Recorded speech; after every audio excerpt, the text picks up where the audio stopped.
সালাম আলাইকুম। আমাদের এলাকার বড় ভাই আপনাদেরকে কিছু কথা বলবে খেলা নিয়ে, আপনারা সবাই শুনুন। আসসালামু আলাইকুম। আগামী 17 তারিখ আশা করি আপনারা জানেন আলজেরিয়া ভার্সেস আর্জেন্টিনার খেলা চলতেছে।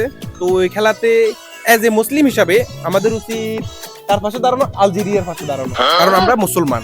আর্জেন্টিনা যেহেতু খ্রিস্টান কান্ট্রি আর আলজেরিয়া হচ্ছে মুসলমান কান্ট্রি, এই জন্য আমাদের উচিত মুসলমান কান্ট্রিকে সাপোর্ট দেওয়া।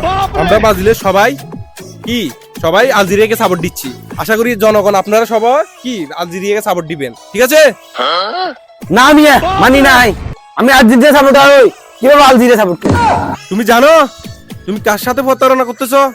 মুসলমান তোমার ভাই, তুমি তোমার ভাইয়ের পক্ষে নেয় যে তুমি ইহুদি খ্রিস্টানের পক্ষে কেন যাচ্ছ? মানি নাই, খেলা নাটক করেন কে? তো এখন আমাদের কাজ হচ্ছে কি জানো, আমরা 17 তারিখে ফজর নামাজ পড়ে মতো সবাই দোয়া করব যেন আলজেরিয়া জিতে যায়। কারণ যেভাবে হোক আলজেরিয়াকে জিতাতে হবে আমাদের, কারণ মুসলিম কান্ট্রি হিসেবে আমাদের জিতাতে হবে, ঠিক?